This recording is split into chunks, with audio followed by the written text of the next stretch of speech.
धन्यवाद अध्यक्ष जी। हालांकि हमारी पार्टी का समय नहीं था, बावजूद इसके आपने समय दिया रेल बजट पे बोलने के लिए, उसके लिए मैं आपका बहुत हृदय से धन्यवाद।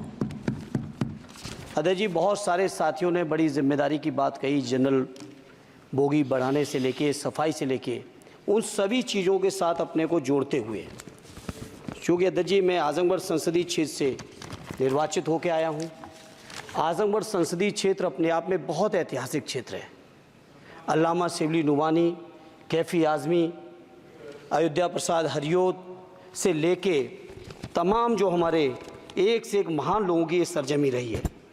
अध्यक्ष जी, आजमगढ़ क्षेत्र अलग अलग विविधताओं से भरा हुआ है।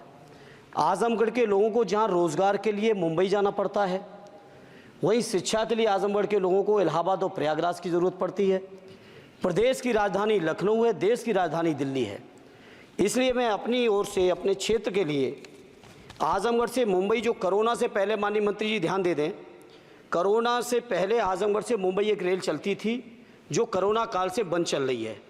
हमारा अनुरोध है कि उस रेल को न केवल वो साप्ताहिक थी, उस रेल को हर दिन के लिए शुरू किया जाए, बल्कि साथ ही साथ आजमगढ़ से लखनऊ, आजमगढ़ से इलाहाबाद, जहाँ पे इंटरसिटी से डेली लोग आवागमन कर सकें, आ जा सकें, उसके लिए इस ट्रेन को भी शुरू कराने की कृपा करें।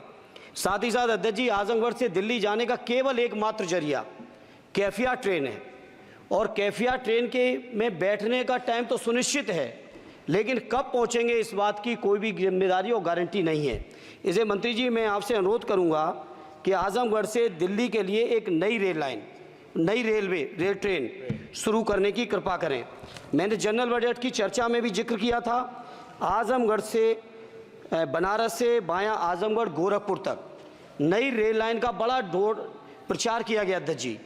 हमसे पूर्व सांसद ने बहुत प्रचार किया कि हमने सैंक्शन करा दिया है, लेकिन उस पर अभी एक भी रुपए की बजट न स्वीकृत है, न उस योजना का स्वीकृत है। सर्वे ज़रूर हुआ है, डीपीआर ज़रूर बनी है, लेकिन उसकी स्वीकृति मंत्री जी और फंड अभी बाकी है। मैं उम्मीद करता हूं कि आप इसको ज़रूर ध्यान देंगे। साथ ही साथ अध्यक्ष जी, आजमगढ़ में जहानागंज से सठियाओं के बीच रेलवे ओवरब्रिज न होने की वजह से घंटों जाम लगता है। इसी तरह से दो जगह और हैं, कुटवा मझगवां, बालीपुर से रानी की सराय, डुगवा कोटवा रेलवे पर अंडरपास की बहुत ज़रूरत है। अध्यक्ष जी एक मिनट और लेंगे। मैं बड़ा सौभाग्यशाली हूँ अध्यक्ष जी कि उत्तर प्रदेश की 3 विभिन्न लोकसभाओं का मैंने प्रतिनिधित्व करने का मुझे मौका मिला, और वो तीनों ही क्षेत्र सदैव नेताजी की कर्मभूमि रहे, स्वर्गीय शरद यादव जी की कर्मभूमि रहे, माननीय अखिलेश यादव जी की कर्मभूमि रहे। इन तीनों ही क्षेत्रों की अलग अलग मांगें हैं। इसके लिए मैं आपसे थोड़ा सा अनुरोध करूंगा अध्यक्ष जी, जब लालू प्रसाद जी, माननीय लालू जी देश के रेल मंत्री थे, उस समय एक योजना की घोषणा की गई थी इसी सदन में।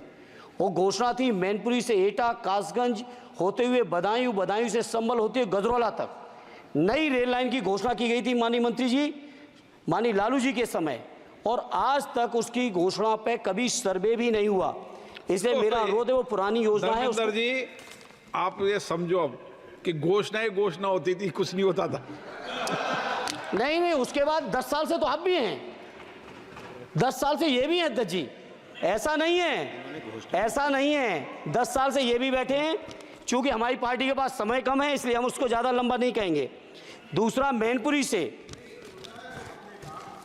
घोषणा नहीं की थी, घोषणा उन्होंने की तो पूरा करना इनकी भी जिम्मेदारी है कि अध्यक्ष जी, विभाग नहीं बदल गया है, भारत सरकार की जिम्मेदारी है। आज जो ये मंत्री जी घोषणा करेंगे, अगले मंत्री की जिम्मेदारी बनेगी, अगले मंत्री की जिम्मेदारी बनेगी।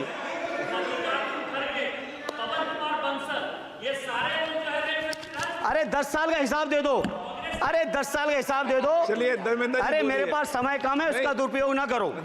बोलिए अध्यक्ष जी, मैनपुरी से दिल्ली के लिए, मैनपुरी से लखनऊ के लिए, बदायूं से लखनऊ के लिए, बदायूं से दिल्ली के लिए ये रेल लाइनों की सख्त, रेलवे ट्रेनों की सख्त ज़रूरत है। माननीय मंत्री जी, 5वें नंबर की आपकी इकोनॉमी आ गई। आपके पूर्व जो हमारे सदस्य हैं निशिकांत जी, आपके हिसाब से तो सब कुछ बदल गया रेल में। अरे कुछ तो दे दो कि केवल उधर के लिए सब कुछ है। केवल सब कुछ उधर के लिए है तो सबका साथ सबका विकास का नारा बंद करो।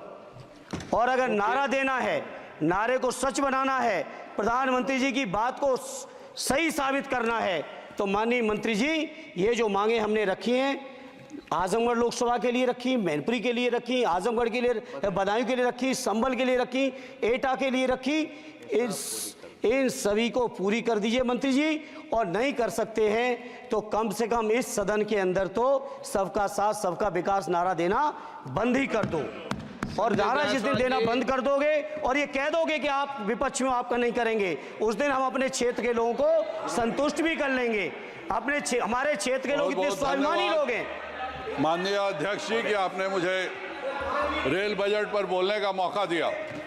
मैं माननीय प्रधानमंत्री जी और माननीय रेल मंत्री जी को बहुत बहुत लाइट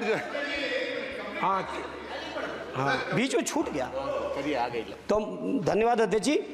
मैं कहता हूं कि जो मांगे की हैं तीनों ही क्षेत्रों की, उत्तर प्रदेश की जनता की, उसको माननीय मंत्री जी पार्टी से ऊपर उठकर सबके साथ और विकास के लिए पूरा कर दें।